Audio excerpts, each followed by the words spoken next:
Hello दोस्तों, आज हम सरल आवर्त गति के बारे में पढ़ेंगे। सरल आवर्त गति इसको इंग्लिश में सिंपल हार्मोनिक मोशन कहते हैं, एसएचएम। इससे भी आपके क्वेश्चन आएंगे लेवल 6 में। कुछ थ्योरेटिकल आ सकता है एक आधा, और एक आधा न्यूमेरिकल आ सकता है। जो भी आएगा उसके हिसाब से हम देखेंगे। एसएचएम सरल आवर्त गति में सबसे पहले हम उसमें आवर्ती गति पढ़ेंगे, फिर दोलनी गति पढ़ेंगे, और दोलनी गति के बाद पढ़ेंगे हम सरल आवर्त गति। इसी में है आवर्ती गति क्या होती है समझा देता हूं मैं पहले। आवर्ती गति वह गति होती है जो एक निश्चित समय अंतराल बाद क्या की जाए, दोहराई जाए।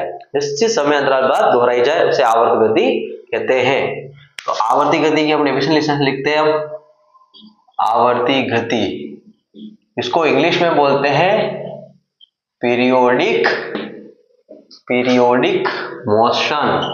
पीरियोडिक मोशन क्या है? वह गति जो एक निश्चित समयांतराल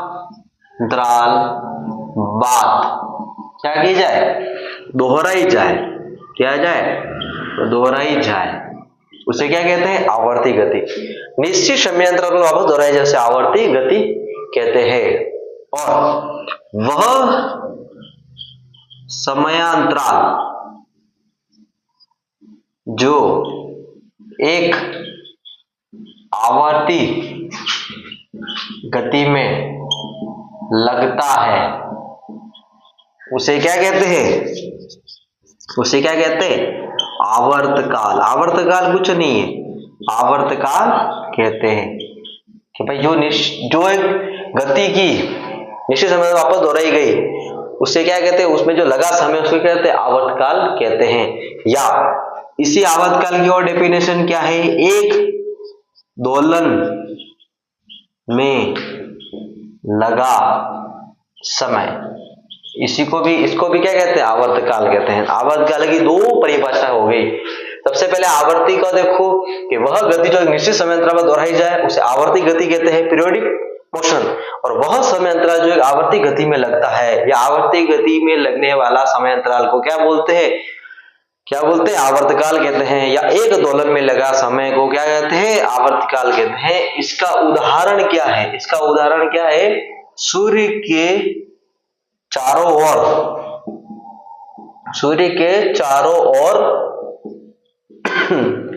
ग्रहों की गति। क्या है? सूर्य के चारों ओर क्या है? ग्रह घूम रहे हैं। ये सूर्य है और ये ग्रह घूम रहे हैं। तो निश्चित समय अंतराल यहां से गुजरे वापस यहाँ आए तो क्या हुआ? एक दोलन हुआ। एक दोलन होने से क्या हुआ? उसको एक आवर्तकाल हुआ। आवर्तकाल कितना हुआ? एक हुआ। तो क्या करेंगे? निश्चित समय अंतराल पर दोहराई जा रही है, उसको क्या कहते हैं? आवर्ती गति कहते हैं। उदाहरण है एक आपने देखा होगा, घड़ी के कांटे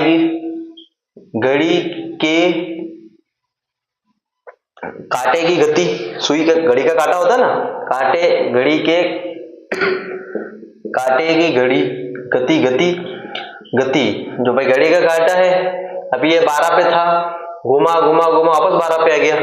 तो इसने क्या किया? एक निश्चित समय अंतराल वापस अपने आप को दोहराया। उसे क्या कहते हैं? आवर्ती गति कहा जाता है। हम आप नेक्स्ट पढ़ेंगे आवर्ती गति के बाद दोलनी गति। हाँ जी, अब पढ़ते हैं हम दोलनी गति। दोलनी गति क्या होती है? आवर्ती गति देख लिया आपने, अब दोलनी गति देखते हैं कि किसी पिंड के सापेक्ष या कोई पिंड एक बिंदु के सापेक्ष इर्द गिर्द गति करता हो, एक निश्चित समय अंतराल बाद इर्द गिर्द गति करता हो, उसे क्या कहते हैं? दोलनी गति कहते हैं। वो क्या था? एक निश्चित समय अंतराल बाद गति पुनः दोहराई जाती है। इसमें यह था कि कोई पिंड एक निश्चित बिंदु के सापेक्ष इर्द गिर्द मतलब आसपास इर्द गिर्द गति करे, जो निश्चित समयांतराल बाद दोहराई जाए। ठीक है, तो कोई पिंड एक निश्चित बिंदु के सापेक्ष इर्द गिर्द गति करे जो निश्चित समय अंतराल बाद दोहराई जाए, वो कहलाती है आवर्ती गति कहलाती है। और वह निश्चित बिंदु, और क्या है वो निश्चित बिंदु? वह निश्चित बिंदु जिसके सापेक्ष पिंड इर्द गिर्द गति करता हो, इर्द गिर्द गति करता है, वह क्या कहलाती है? साम्य स्थिति या माध्य स्थिति कहलाती है। क्या कहलाती है? माध्य स्थिति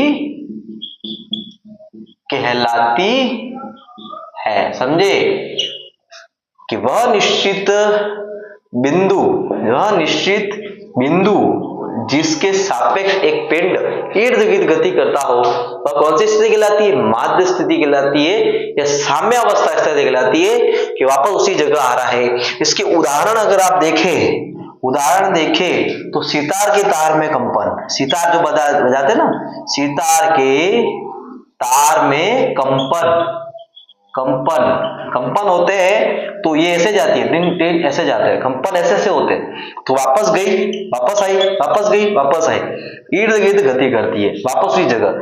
और दूसरा क्या है? दूसरा एग्जांपल है स्प्रिंग से जुड़े द्रव्यमान की गति, द्रव्यमान की गति। तो कैसे रहा? ये रही एक बॉल या स्प्रिंग जुड़ा हुआ है, स्प्रिंग से एक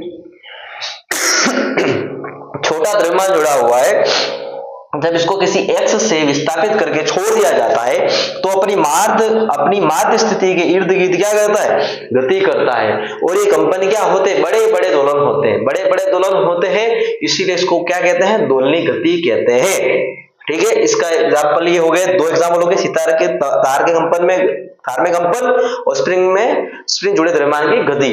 और इसी दोलनी गति को कंपन गति भी कहा जाता है। अब हम इसमें आगे पढ़ेंगे एसएचएम। हाँ जी, अब पढ़ते हैं हम एसएचएम। एसएचएम क्या होती है? सरल आवर्त गति क्या होती है? यह भी एक प्रकार की दोलनी गति है, पर यह विशिष्ट प्रकार की दोलनी गति है। ये विशिष्ट प्रकार की दोलनी गति है जिसमें प्रत्यानयन बल कार्य करता है। तो इसमें क्या लिखेंगे डेफिनेशन? कि यह एक विशिष्ट प्रकार की दोलनी गति है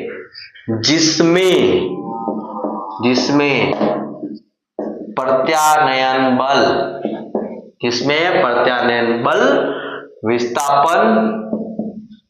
विस्थापन या कोणीय विस्थापन, मैं समझाऊंगा कोणीय विस्थापन क्या होता है। कोणीय विस्थापन के विपरीत लगता है। क्या लगता है? विपरीत लगता है। या यह भी एक साम्य स्थिति के इर्द गिर्द गति करती है, लेकिन इसकी कंडीशन होती है कि जो कोणीय विस्थापन है, यह विस्थापन है, इसका मान क्या होना चाहिए? अत्यल्प होना है। विस्थापन का मान अल्प होना चाहिए, अल्प होना चाहिए। या कोणीय विस्थापन जो थीटा होता है वो बहुत कम होना चाहिए। होती ये प्रकार की दोलनी गति है। तो दोलनी गति में ये दोलनी गति भी इर्द गिर्द गति करती है, लेकिन उसके कोणीय विस्थापन बड़े बड़े होते हैं। इसको हम एसएचएम नहीं कहते। एसएचएम में क्या होता है? विस्थापन कोणीय विस्थापन बहुत बहुत छोटा सा होना चाहिए, तो उसको एसएचएम कहते हैं, सरल आवर्त गति करते हैं। प्रत्यानयन बल क्या है? अब नया टर्म आया है, प्रत्यानयन बल। प्रत्यानयन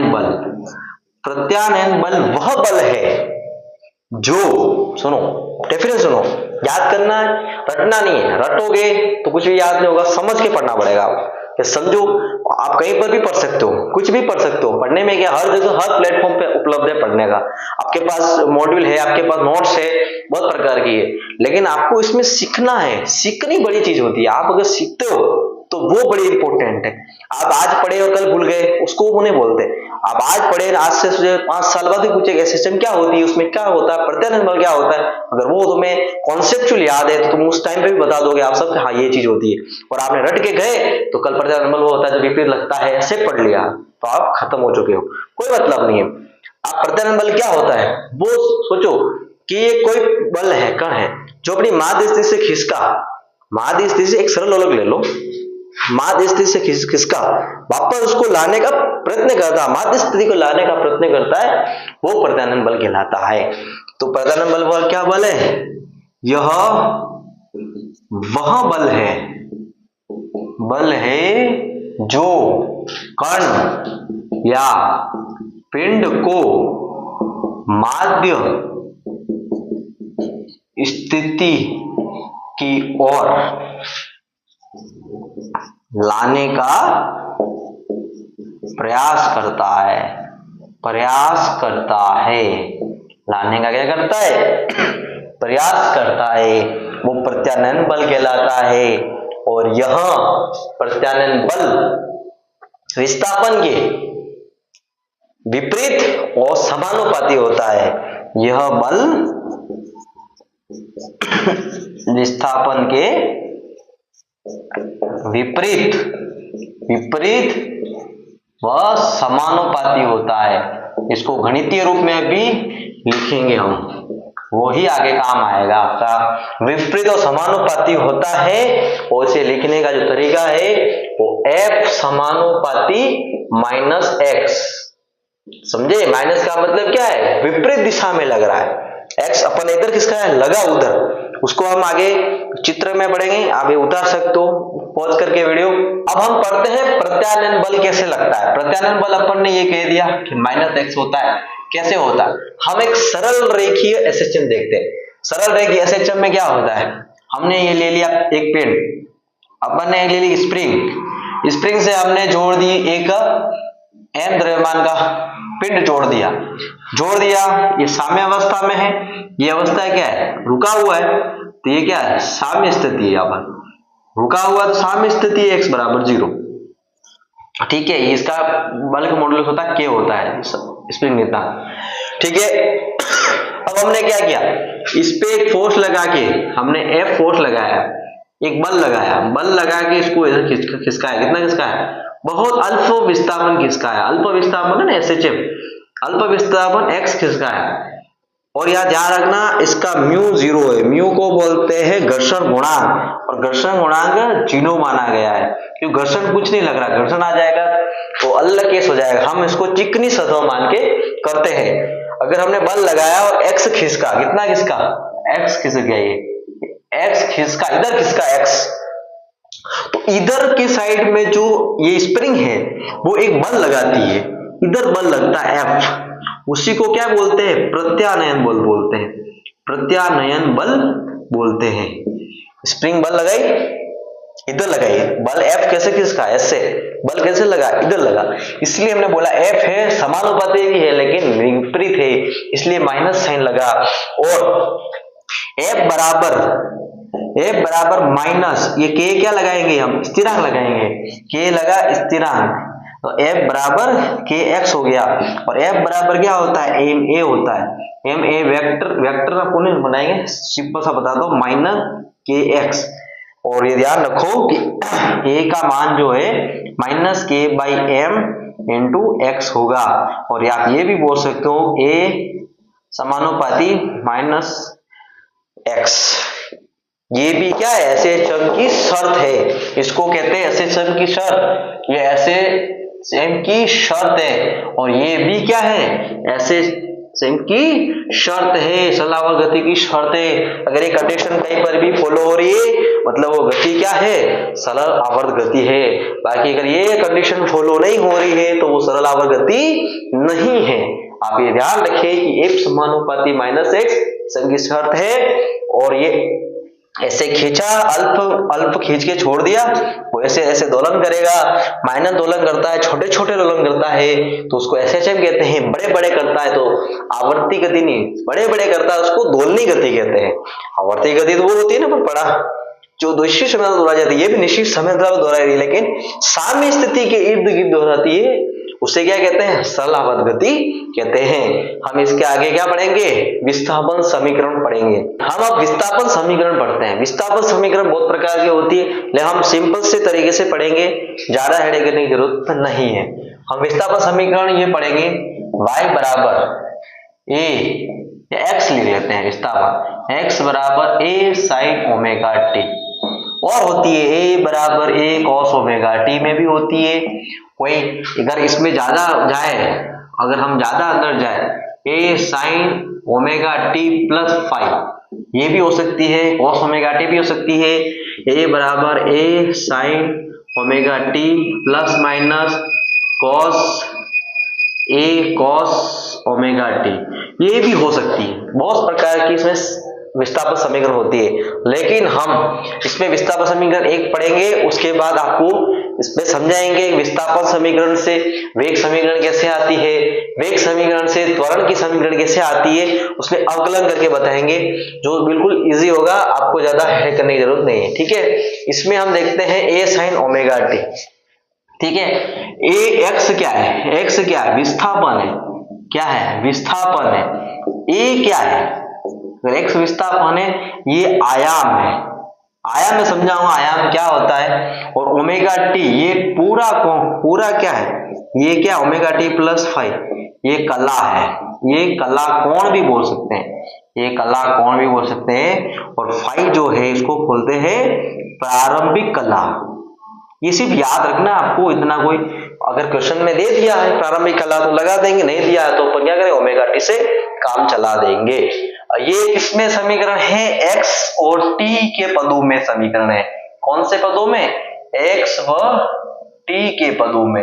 ऐसा क्यों बोला मैंने, क्योंकि इसमें x दिख रहा है वेरिएबल, और वेरिएबल t वेरिएबल है, ये क्या परिवर्तित है, बाकी a क्या है, a बराबर है कुछ भी नहीं, a क्या है अधिकतम विस्थापन है, वही क्या a है। ठीक है, अब हम आयाम का देखते हैं, आयाम क्या होता है, इसमें आयाम समझा देता हूं मैं। मान लो कोई माध्य स्थिति है, ओ माध्य स्थिति, माध्य स्थिति, ठीक है, ये माध्य स्थिति है, माध्य स्थिति, माध्य स्थिति का मतलब होता है x बराबर 0। यहां से कोई कण चला, इधर चला मैं उधर चला, जाने किधर चला, किधर नहीं इधर चला, तो इधर चला, आया आया आया, एक चरम सीमा आएगी जहां ये आके रुक जाएगा, रुका, ये रुक गया, अब यूं आया, फिर यूं आया, तो यूं आएगा वापस को तय करेगा, फिर वापस इधर आएगा, तो ये माइनस ए हो जाएगा। तो जो ये चरम स्थितियां होती है ना, चरम स्थिति, चरम स्थिति को ही क्या बोलते हैं हम, आयाम बोलते हैं। या माध्य स्थिति से कण का अधिकतम विस्थापन को क्या बोलते हैं, आयाम बोलते हैं, या आयाम कहते हैं। आयाम की परिभाषा क्या है, माध्य स्थिति से, माध्य स्थिति से कण का अधिकतम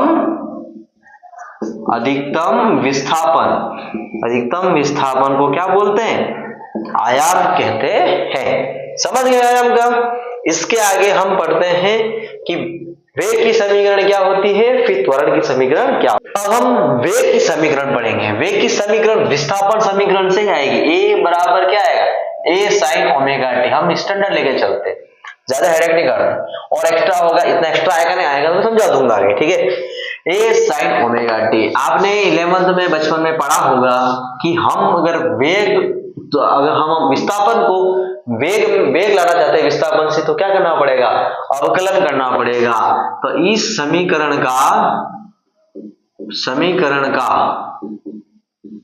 अवकलन करने पर तो v बराबर क्या होता है, dx बाई dt। हम d ये लिखेंगे, dt यहां लिखेंगे, a लिखेंगे, साइन लिखेंगे, ओमेगा t लिखेंगे। आपको मैं सरल शब्दों में बताऊंगा, आपको याद कर लेना है। आपको ये समझ में आया अवकलन तो अच्छे से बहुत बढ़िया बात है, नहीं आता तो मैं आपको समझा दूंगा कैसे मैंने अवकलन किया, ठीक है। हमने a को बाहर लिख लेंगे, जो क्या है, ये स्थिरांक है, स्थिरांक का कोई अवकलन नहीं होता, 0 हो जाता है, या इसको बाहर लिख लेते हैं, बाहर लिख लिया। अब बचा क्या, d by d t sine omega t. Sine का क्या होता है, ये लिखा, साइन का क्या होता है याद रखना, कोस होता है। साइन का क्या होता है, कोस होता है, और ओमेगा टी आ जाएगा। फिर इसके सापेक्ष, ये फंक्शन के अंदर फंक्शन है, इसका फिर साइन ओमेगा टी क्या कॉस ओमेगा टी हो गया। अब dt का ओमेगा टी के सापेक्ष भी होगा, तो t का हो जाएगा 1, और उसके बाद में क्या बच जाएगा, ओमेगा ये आया, तो कितना आया omega A cos omega T. इसका क्या आया, वेग आ गया, वेग आ गया। और अब अधिकतम वेग बोले हैं, अधिकतम वेग कहां होगा, अधिकतम वेग कहां होगा, माध्य स्थिति पे होगा ना, यहां जाएगा, बहुत अधिकतम होगा तभी तो यहां जाएगा, यहां जीरो हो जाएगा वापस आएगा। अधिकतम वेग क्या होगा, एक्स स्थिति पे होगा, अधिकतम वेग कहां होगा, माध्य स्थिति पर होगा, माध्य स्थिति पर होगा।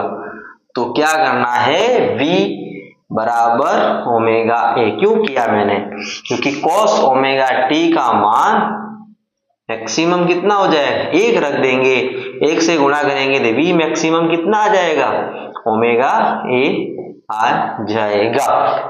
ठीक है, ओमेगा ए आ जाएगा।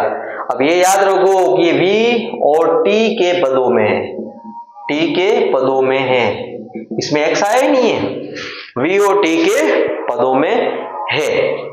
ठीक है, अब हम आगे पढ़ते हैं कि v और x के पदों में भी इसकी समीकरण होती है। v और x के पदों में डायरेक्ट याद रखो, आपको आप याद रखो v ओमेगा अंडर रूट ए स्क्वायर माइनस एक्स स्क्वायर, क्या रहा, अंडर रूट रहा ए स्क्वायर माइनस एक्स स्क्वायर। अगर ये माध्य स्थिति पे आ गया तो जीरो लिख लेंगे, ए स्क्वायर का स्क्वायर रहेगा और अंडर रूट से निकल जाएगा, v बराबर ओमेगा ए आ जाएगा। और ये v व x के पदों में, x के पदों में आप ये डायरेक्ट लिख लीजिए, बस डायरेक्ट याद करना है आपको। ठीक है, उतार दीजिए वीडियो पॉज। अब हम आगे निकालेंगे त्वरण की समीकरण। ठीक है, त्वरण की समीकरण क्या होती है, वेग की समीकरण से आएगी। वेग की अभी अपने निकाली, v बराबर ओमेगा है cos ओमेगा t। अब त्वरण क्या होता है, a बराबर dv बाई dt, तो a d कर रखेंगे, dt यहां रखेंगे, omega a cos omega t।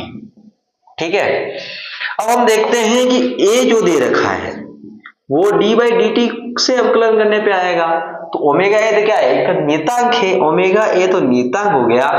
cos का कितना होता है, माइनस साइन होता है, ये याद रखना, माइनस साइन ओमेगा टी, और ओमेगा टी का मैंने बताया था ओमेगा हो जाएगा।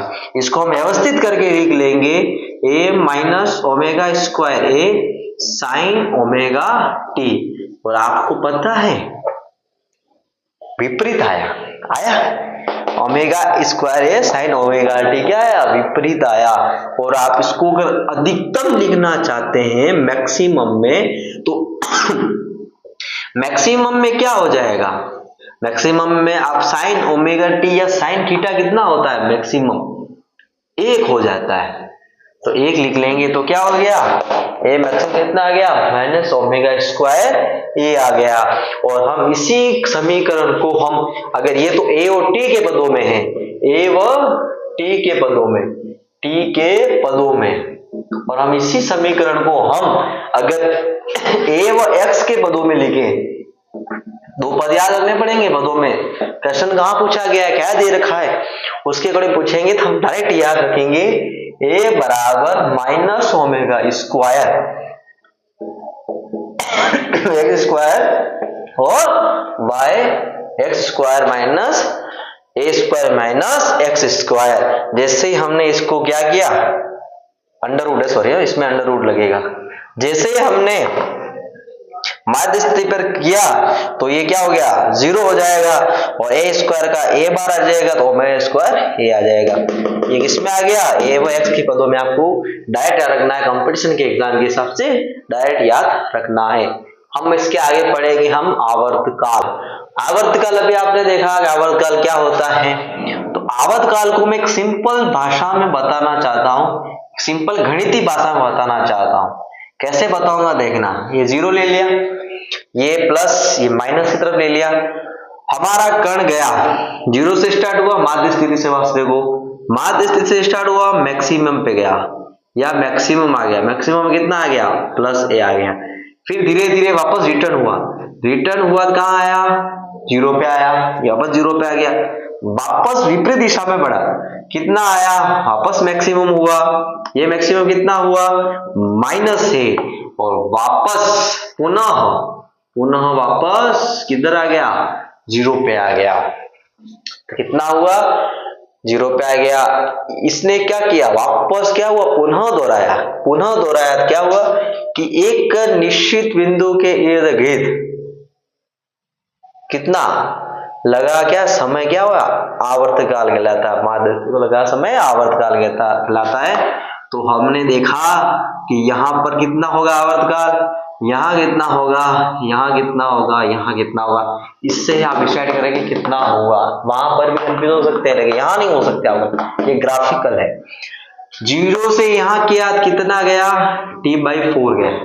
याद रखना t समय अंतराल, t/4 गया, वापस आया उसी जगह 1/4, 1/4 फिर गया, कितना हुआ t/2।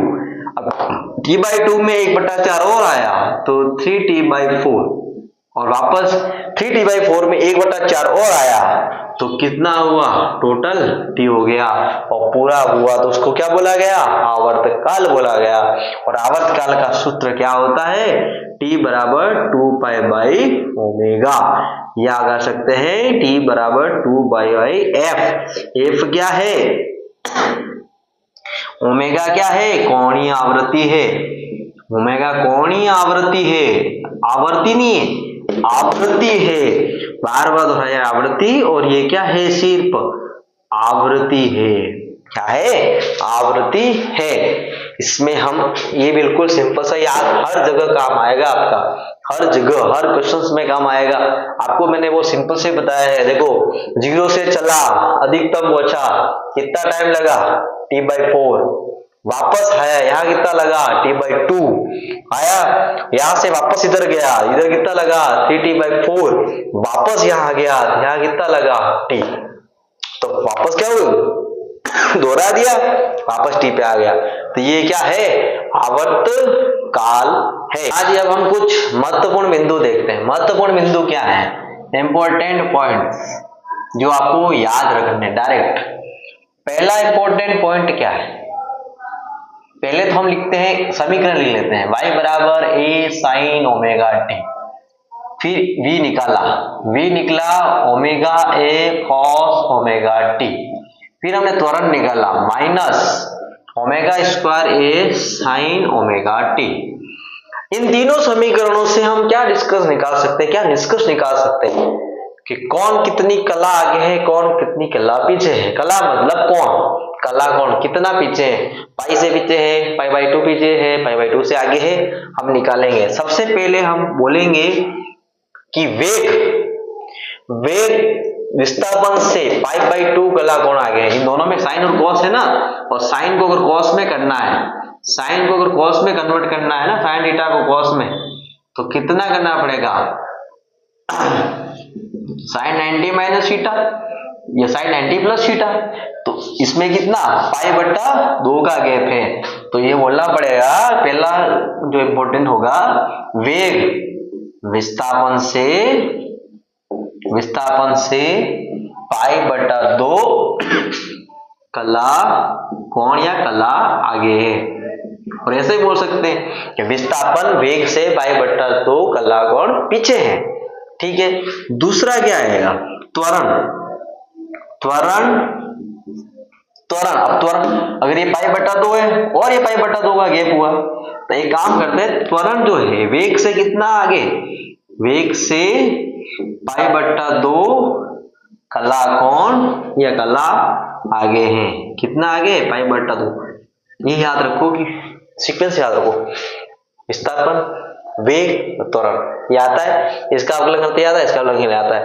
इन दोनों का अवकलन किया तो π/2 आ गए, इससे ये आया तो ये π/2 आ गए। तो वेग विस्थापन से π/2 आ गए, त्वरण वेग से π/2 आ गए। अब ये पूछ रहा है कि त्वरण, सिंपल सा क्वेश्चन है, त्वरण विस्थापन से कितना आगे। ये कॉमन सेंस का सवाल है, ये रटना नहीं है एग्जाम में। आपको याद रखना है भाई, ये अगर π/2 आ गए, इससे ही π/2 आ गए, तो इससे ये कितना होगा भाई, ये इससे π/2 आ गए 90 डिग्री, ये इससे π/2 आ गए, तो ये टोटल ये जो है ना, ये इससे कितना आगे होगा, पाई आगे होगा ना, दोनों को छोड़ दो। तो ये त्वरण विस्थापन से पाई कला कोण आगे है। बस ये 3 सवाल बहुत इंपॉर्टेंट है। ये पूछ सकता है विस्थापन त्वरण से पाई कला कोण पीछे है। ये कह सकता है कि वेग त्वरण से पाई बटा 2 का लागोन पीछे आगे कर सकते हो। बस इसी ये इंपॉर्टेंट पॉइंट आपको याद रखने हैं। ये कहां पर क्या आगे है, कहां पर क्या पीछे है। ये क्वेश्चन फॉर्म में आपको एक कथन के फॉर्म में आ सकता है। ये चीजें आपको याद करनी है। याद क्या, सीखो। याद तो करते रहेंगे, आज रटेंगे कल भूल जाएंगे। आपको तो तरीका आना चाहिए। जो मैंने तरीका बताया है कि ये है और ये है, इन तरीकों से आप फॉलो करोगे तो आप बिल्कुल ही इसमें रट्टाबाजी कुछ भी नहीं करोगे। भाई एक्स इसका अवकलन किया तो पाई बटा 2 होगा, इसमें इसका अवकलन किया तो पाई बटा 2 होगा। लेकिन अगर मैं डायरेक्ट उससे करता तो कितना होगा, पाई होता। और आगे तो है तभी तो आगे बढ़ा, पीछे होता तो पीछे होता। ये पाई बटा 2 आगे है, ये पाई बटा 2 आगे है, ये पाई का लागोन आगे है। ऐसे याद कीजिए आप और इसे बहुत सोच समझ के लिखिए। आप लिखोगे, लिखे याद करोगे तो ये चीजें होगी। आप ये बनाओगे फिर ये लिखोगे, मर्जी से या भरना तो ये चीजें याद हो जाएगी। और एग्जामिनर इसका रिवर्स पूछ ले तो वो भी याद रखना, कौन किससे पीछे है, कौन किससे आगे है। अब हम SH में ऊर्जा पढ़ेंगे। ऊर्जा टोटल कितनी होती है, 2 होती है, स्थितिज ऊर्जा और गतिज ऊर्जा, और दोनों को मिला के बोलते हैं कुल ऊर्जा। ठीक है, हम पढ़ेंगे सबसे पहले स्थितिज ऊर्जा। सबसे पहले क्या होगी, स्थितिज ऊर्जा, उसको बोलते हैं potential energy, PE, potential energy, ऐसे U से व्यक्त किया जाता है। अब हम स्थितिज ऊर्जा लाते हैं, आप रट्टो मत, आपको मैं कैसे सिखा रहा हूं उस हिसाब से सीखो कि स्थितिज ऊर्जा लाते हैं। स्थितिज ऊर्जा का एक बेसिक फॉर्मूला होता है -du/dx। ये फॉर्मूला पढ़ा होगा आपने पढ़ा होगा, ये du/dx। हम क्या लाना चाह रहे हैं, स्थितिज ऊर्जा। स्थितिज ऊर्जा को du इधर लिख लो और माइनस को इधर ले जाओ, F/dx। ठीक है, हम इसका क्या करेंगे, समाकलन कर देंगे। क्या करेंगे, समाकलन कर देंगे। अब हमने पढ़ा है F बराबर -kx, पढ़ा था ना, तो ये या अप्लाई करो। du लाने का तरीका बता रहा हूं मैं। ये माइनस को बाहर लिखो और इस माइनस को इसमें लिखो। F का क्या है, -dx। अब हम पढ़ेंगे, हमने स्थितिज ऊर्जा को 0 नहीं माना है, हमने कुछ प्रारंभिक माना है, U0, और अंतिम क्या हो जाएगी, U हो जाएगी। ठीक है, तो उस हिसाब से आप कर सकते हो। अब यह माना है U0, ये हो जाएगी, या 0 माना है और ये x माना है। ठीक है, तो हमने यहां पर अवकलन किया तो ये क्या है, U। ये अपने बचपन में पढ़ा होगा, U0 U होता है ऐसे। आपने ये प्लस माइनस क्या हो गया, प्लस हो गया, k क्या आ गया, बाहर आ गया, और x का क्या, dx कर दिया। आपको याद होना चाहिए, अगर 11th का अगर आपने अवकलन समाकलन पढ़ा है तो इसका अगर ऐसे करें तो इसका क्या हो जाएगा, n+1 h की पावर n कितनी है, ये तो x की पावर n कितनी, 1 + 1 प्लस है, कितना हो गया, x²/2। तो आपको ये याद होना चाहिए, u ये उच्च और निम्न माइनस k हो जाएगा और ये हो जाएगा x²/2। ठीक है, और उसके बाद हम आगे करेंगे, u को अपन अगर स्थानांतरित करते हैं इधर, U0 + ½ kx²। ठीक है, अब हम माध्य स्थिति पे ऊर्जा बोलते हैं, तो माध्य स्थिति पे पोटेंशियल एनर्जी कितनी हो गई जी, माध्य स्थिति में बोलते हैं। अगर प्रारंभिक स्थिति बोलते हैं तो U0 कितनी माने, 0 माने, 0, तो कितनी हो जाएगी इसकी एनर्जी, ½ kx²। ये किसमें हो गई, u और x के पदों में, x के पदों में हुई, ux के पदों में हुई। अब आपको ये देखना है, ux के पदों में होगी। अब आपको देखना है अगर u और t के पदों में लाए, ऐसे लिखो, u और t के पदों में लिखोगे तब समझ में आएगा कि कैसे लाना है। अब आप याद करो कि t का आया था, x बराबर हो sin ωt +5 लिख सकते हो। ये 5 कुछ भी हो सकता है, प्रारंभिक ऊर्जा 0 हो सकती है, कहीं से शुरू हो सकता है। तो आप लिखोगे F बराबर U बराबर k कितना, a sin ωt। अगर मैं इसको लिखना चाहूं प्रारंभिक लाभी, जैसे लिख सकते हो, U बराबर ½ k a का होल स्क्वायर a² साइन का स्क्वायर ωt +5। ये क्या हो गया, इसके पदों में हो गई, t के पदों में हो गई, u और t के पदों में हो गई। ये क्या हुई, पोटेंशियल एनर्जी हुई। ठीक है, आप लिखे उतारे, वीडियो पॉज करके उतारे। अब हम दूसरी देख रहे हैं गतिज ऊर्जा। गतिज ऊर्जा को बोलते हैं काइनेटिक एनर्जी। गतिज ऊर्जा को बोलते हैं काइनेटिक एनर्जी। गतिज ऊर्जा में क्या होता है, कोई द्रव्यमान मान लेते हैं m, और वह क्या होता है v वेग से गति करता है, गति करता है। ठीक है भैया, द्रव्यमान है ना, v वेग से गति कर रहा है ना, मैक्सिमम वेग से 0 हो रहा है, वापस आ रहा है, तो इसकी काइनेटिक एनर्जी कितनी होती है, हाफ m v स्क्वायर होती है। सिंपल सा है।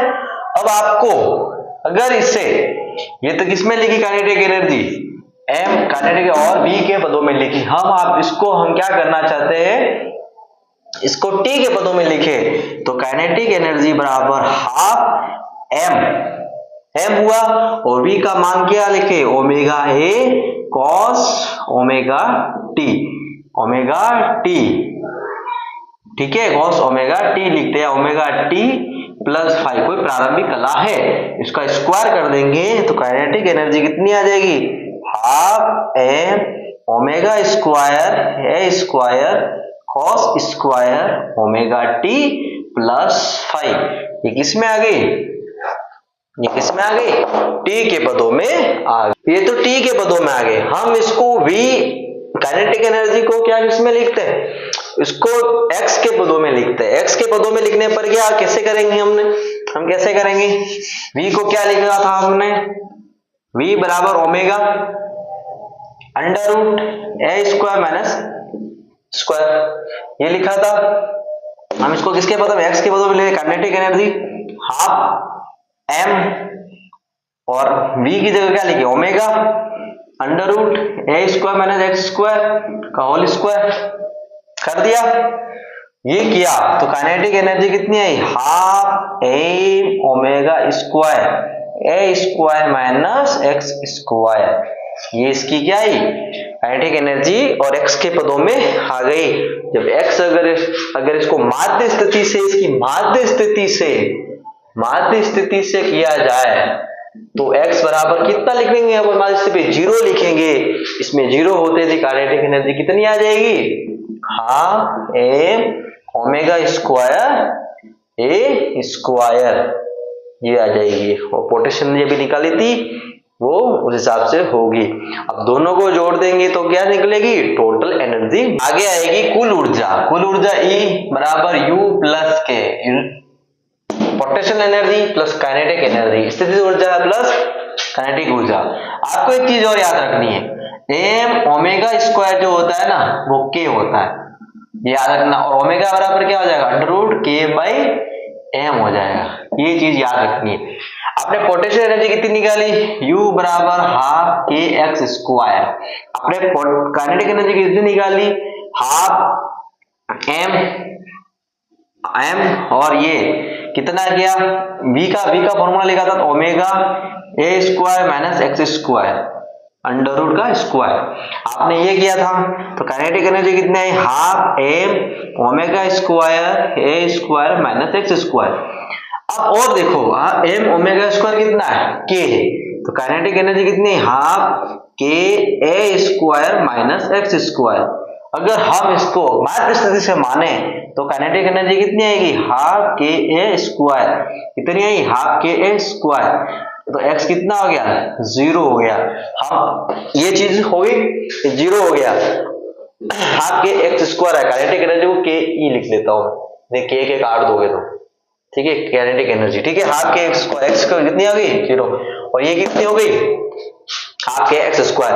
करता हूं, आप एनर्जी लिखते हैं, पोटेंशियल एनर्जी कितनी, हाफ k एक्स स्क्वायर, पूरा सॉल्व करता हूं मैं, हाफ k एक्स स्क्वायर, और काइनेटिक एनर्जी कितनी दे रखी है, ये लिखो, इसको रहना दो, ओरिजिनल तो यही ना, half k a square minus X square. तो आपने क्या किया, हाफ k एक्स स्क्वायर ये लिखा, आपने इसमें गुणा किया तो हाफ k a स्क्वायर आया, और अंडर गुणा किया तो minus half k x square आया, ये प्लस ये माइनस कट गया, और u बराबर हाफ के ए स्क्वायर आया, वो के ए स्क्वायर नहीं था, ये था, तो पूरी एनर्जी वो तो तरफ जवाब में मानी, फाइनल ये है, तो ये बराबर क्या आया क्या हाफ के ए स्क्वायर आया, ये क्या है, ये नियत है, हमेशा नियत रहता है हाफ के ए स्क्वायर। टोटल एनर्जी कितनी होती है, हाफ के स्क्वायर, के ए स्क्वायर नहीं था, वो मैंने गलती से लिया, सॉरी, के ए स्क्वायर होगा। ठीक है, ये हो गई टोटल एनर्जी। अब हम पढ़ते हैं स्प्रिंग का पढ़ते हैं, स्प्रिंग की दो आवर्ती गति पढ़ते हैं, एसएचएम पढ़ते हैं। उसमें आपको आवर्तकाल निकालना है, बस आवर्तकाल का फॉर्मूला याद करना है, उसमें कोई क्वेश्चन आएगा, के का मान दे देगा स्प्रिंग नियतांक का, वो रखे आपको सॉल्व करना है, बस उससे आगे कुछ भी नहीं करना है। अब हम आगे पढ़ रहे हैं स्प्रिंग ब्लॉक सिस्टम। इसमें क्या किया जाएगा, अल्प भार का एक द्रव्यमान लटकाया जाएगा स्प्रिंग में, उसे स्प्रिंग ब्लॉक सिस्टम कहते हैं। मैं डायरेक्ट बोल रहा हूँ, अल्प द्रव्यमान लटकाया जाएगा स्प्रिंग से, इसे स्प्रिंग ब्लॉक सिस्टम कहते हैं। और छोटे छोटे विस्थापन होंगे, अल्प विस्थापन होंगे, तब इसकी जो गति होगी वो एसएचएम होगी। अगर बड़े बड़े होने तो दोलनी गति होती है, अल्प विस्थापन होंगे तो क्या होगी, एसएचएम होगी। और हमें देखते हैं डायरेक्ट ये रहा आपके एग्जाम के अकॉर्डिंग, अगर आता है तो बस ये अल्प द्रव्यमान का लटकाया, इसका ये के क्या है, स्प्रिंग नियतांक है, इसको अल्प अगर छोड़ा तो ये क्या करेगा, इसका फोर्स कितना लगेगा, F लगेगा -x की ओर, और हम ये करेंगे mg नीचे लगेगा और F ऊपर लगेगा, तो इसमें क्या निकलेगा, आवर्तकाल क्या होता है, T पाई बाई ओमेगा, और ओमेगा होता है T pi by 2 pi by omega, और इसमें स्प्रिंग बल होगा तो कितना निकलेगा, F समानुपाती क्या हो गया, F बराबर क्या हो गया, kx हो गया, बराबर क्या हो kx, जो हमने पहले पढ़ा था वही होगा, और T बराबर इसको हम अगर हम mg के हिसाब से mg नहीं लिख सकते, mg भी लिख सकते हैं, बाकी इसको ma के हिसाब से लेके इसका क्या होगा, ma, ये k बाई x हो जाएगा, और a का क्या हो जाएगा, वही पहले पढ़ा जो k by m into x हो जाएगा, ये समानुपाती -x। अगर ये कंडीशन आ गई मतलब क्या है, ये SHM कर रहा है, ठीक है। और t बराबर k बाई m हो गया, और t बराबर 2 पाई बाई ओमेगा, ओमेगा बराबर क्या होता है, m ओमेगा स्क्वायर बराबर k किया था, और ओमेगा बराबर क्या हो जाएगा, अंडर k बाई m हो जाएगा, और हम ओमेगा का मान यहां रख देंगे, तो t बराबर 2 pi under omega k by m है तो m बाई k हो जाएगा, ठीक है, तो भाई क्या हो जाएगा, और इसकी आवृत्ति जो होती है वो इसकी विपरीत होती है, 1/t होता है, तो 1/t को क्या करेंगे, 1.2 pi under root k by m हो जाएगा, इसकी आवृत्ति हो जाएगी।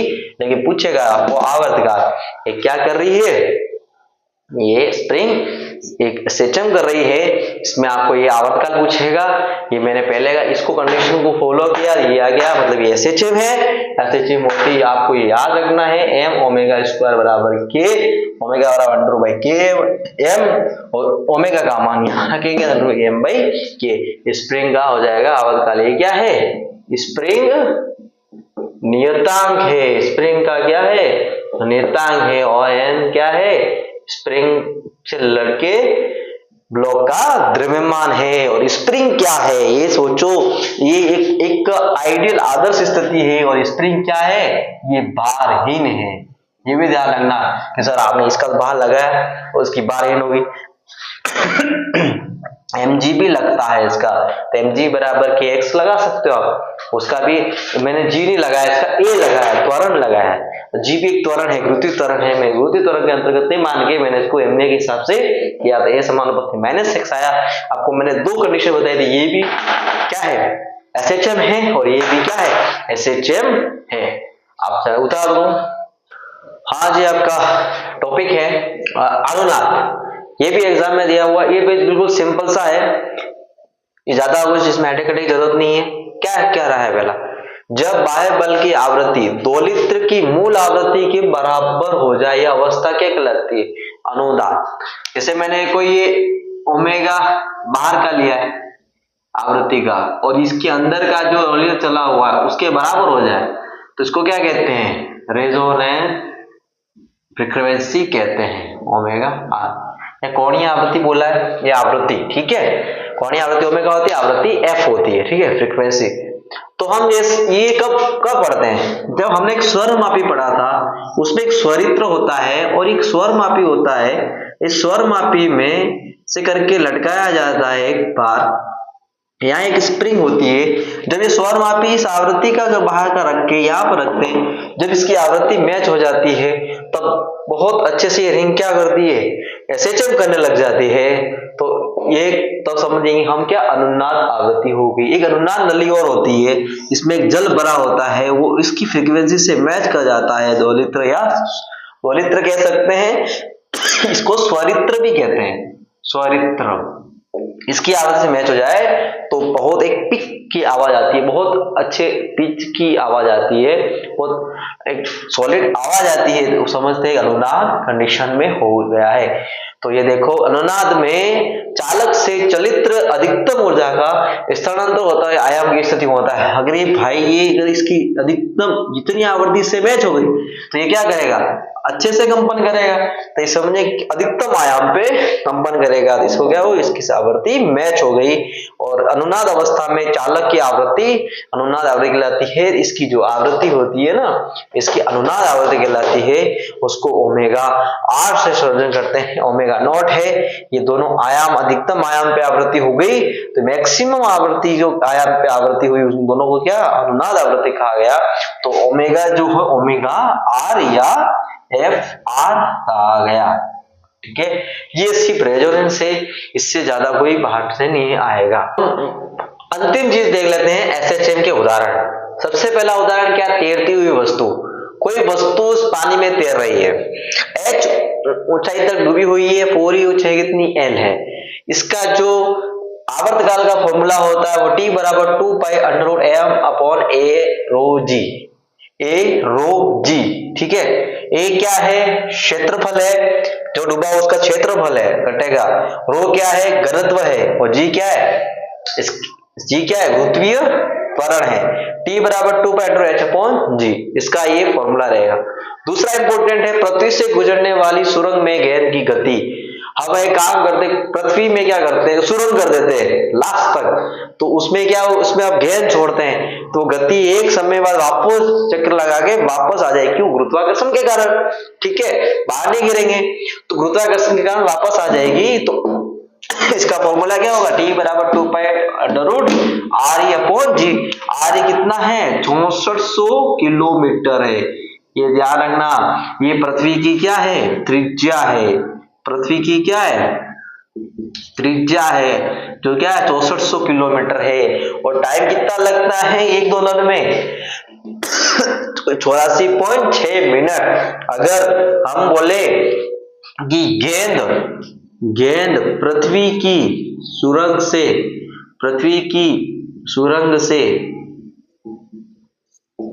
एक किनारे से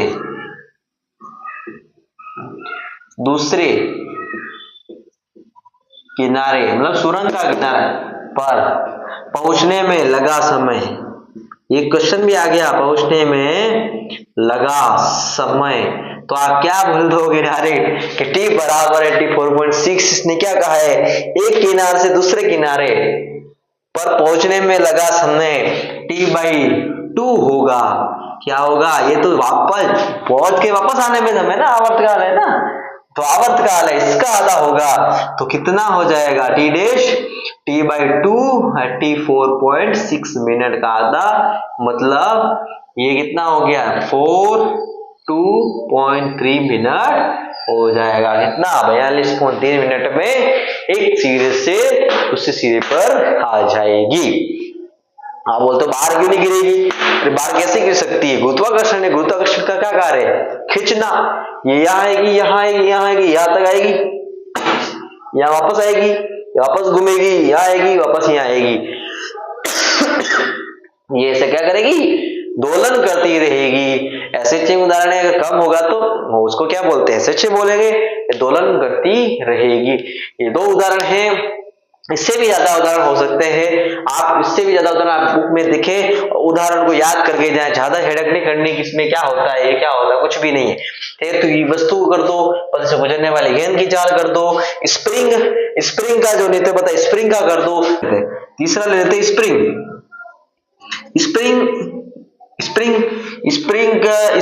की एसएचएम में क्या है, एक स्प्रिंग ले लो, इसमें अल्पद्रव्यमान लटका दो, उसको एक एक्स के छोड़ दो, तो कितना हो जाएगा इसका T बराबर 2/√m/k, इसका आवर्तकाल। आप इसका क्या ले लो, सरल लोलक ले लो, सरल लोलक में क्या हो जाएगा, ये सरल लोलक है, आपने यहां से किया और यहां ले जाके छोड़ दिया, तो यह आएगा वापस यहाँ आएगा, यहां से वापस यहाँ जाएगा, यहाँ वापस क्या करेगा, इर्द गति करेगा, इसका कोणीय विस्थापन अल्प हो गया, तो एसएचएम हो जाएगी, और इसका जो फॉर्मूला है 2/√L/g हो जाएगा। एल किसकी, इसकी यहाँ से सेंटर से लंबाई L/g हो जाएगा। तो इसका ये उदाहरण भी है, ये उदाहरण भी है, ये उदाहरण भी है, ये उदाहरण भी है, ये सारे उदाहरण हैं। इसे आप अच्छे से याद करें, और कुछ उदाहरण मुझसे छूट गए हो आप बुक में देखें और उसको याद करके जाए, ताकि पहले जितना पढ़ाया उसे अच्छे से पढ़े। उसके बाद में आपको क्वेश्चन करवाता हूँ, कुछ क्वेश्चन करवा रहा हूँ, वो देखे। आज ही आपके लिए क्वेश्चन लाया हूं, मैं कुछ क्वेश्चन कराऊंगा। क्वेश्चन पहला क्या है, सरल आवर्त गति कर रहे कण की समीकरण दे रखी है, a + 16π²x, तो कण का आवर्तकाल पूछा है, t पूछा है, तो त्वरण और x का विस्थापन है, ये त्वरण और हम सॉल्यूशन करेंगे उससे पहले सोचेंगे। सबसे अच्छा सोचने का है कि लिया क्या है, अभी तो लिखो, घर पे प्रैक्टिस करो, उस पर लिखो a + 16π²x = 0 दे रखा है। अच्छा ये तो कुछ दे रखा है मुझे। अब पूछा है मुझे आवर्तकाल, अब आवर्तकाल का फॉर्मूला क्या होता है, 2π/ω होता है, मतलब मुझे कहीं न कहीं से ओमेगा तो लाना ही है। इस इक्वेशन से मैं कहीं न कहीं तो ओमेगा लाऊंगा। अब मैं इस इक्वेशन को अगर गणित गणित से आती हो तो a + 16 है, तो a को इधर ही रखूंगा और इसको किधर ले जाऊंगा, -16π² × x करूंगा, क्या करूंगा, x करूंगा। इसका मतलब कहीं ना कहीं मुझे तो ये तो a मैक्सिमम का फॉर्मूला ω², ए लग रहा है, ये a क्या है, x ही तो है इसका अधिकतम विस्थापन। इसका मतलब इससे मैं कंपेयर करूंगा, ऐसा a का x है, तो ओमेगा माइनस का माइनस, ω² किसके बराबर आ गया, 16π² के बराबर आ गया, और ओमेगा का अंडर लिखेंगे, 16 का 4 हो जाएगा, π² का पाई हो जाएगा। ये ओमेगा आते ही इसमें रख देंगे, t बराबर 2π/4π, पाई से पाई कट गया, 1/2 आया, मतलब 0.5 सेकंड इसका आंसर आ गया। उतार लीजिए। आगे का क्वेश्चन जो दे रखा है आपको, उसमें आपको क्या दे रखा है इसमें कि v - 8πx cos ωt, इन्होंने क्या कर दिया, एक चीज दे दी, आप ये क्वेश्चन करो, टाइम पीरियड पूछ लिया। हम इसको क्या करेंगे, इसको हम एक सुलझाएंगे, 8πx cos ωt, इसको क्या करेंगे, इसके बराबर करेंगे, इसको माइनस को उधर ले जाएंगे, इधर ये दे रखा है करेंगे, तो ये v बराबर ω cos ωt, इससे हम क्या करेंगे, कंपैरिजन करेंगे, cos की जगह cos है, v की जगह v है, a की जगह x है, और ओमेगा की जगह क्या है, 8π है, तो t बराबर 2π/ω, 2π/8π, इसका मतलब 1/4, इसका मतलब 0.25 सेकंड इसका आंसर आएगा। ठीक है, ये आपका लास्ट क्वेश्चन है तीसरा।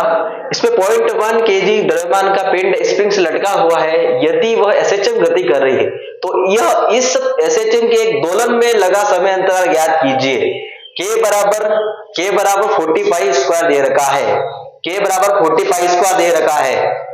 आवर्तकाल, ठीक है, आवर्तकाल लगा समय अंतराल क्या होगा, आवर्तकाल होगा, एक दोलन में लगा समय अंतराल क्या होगा, आवर्तकाल होगा। ये आपका डायग्राम है, इसको ऐसे बनाना है, एम है 0.1 है, k देगा ऐसे लिखना है। अब आप आवर्तकाल का क्या करेगा, d = 2π/m/k, t बराबर 2π अंडर रूट m कितना देगा 0.1 kg दे रखा है, k कितना दे रखा 40 पाई स्क्वायर दे रखा है। आप t बराबर 2 पाई करेंगे और पॉइंट हटाएंगे तो 10 लगेंगे, इसका मतलब 1/400 पाई स्क्वायर हो गया। ये t बराबर 2 पाई रहेगा, t बराबर 2 पाई का 2 पाई रहेगा, 2 पाई का 2 पाई रहेगा और 1/100 का 140 का कितना 400 का कितना हो जाएगा 20 हो जाएगा, पाई का पाई हो जाएगा, पाई से पाई कटा, 2 से 2 कटा, t बराबर 1/10 आ गया, t बराबर 0.1 सेकंड आ गया। तो 400 का कितना 20 हो गया, पाई स्क्वायर का पाई हो गया, पाई से पाई कट गया और 2 पाई हो गया। इसी प्रकार आप क्वेश्चन करते रहे, जो भी क्वेश्चन आपको आते हैं वो करें और बहुत सारी और भी गाइड है उनमें से क्वेश्चन निकाले और बहुत सारे क्वेश्चन करें। और मैं आपके लिए एक नई सीरीज और लाऊंगा, क्वेश्चन की सारे क्वेश्चन ही होंगे उसमें, एक नया वीडियो लेके आऊंगा। Thank you.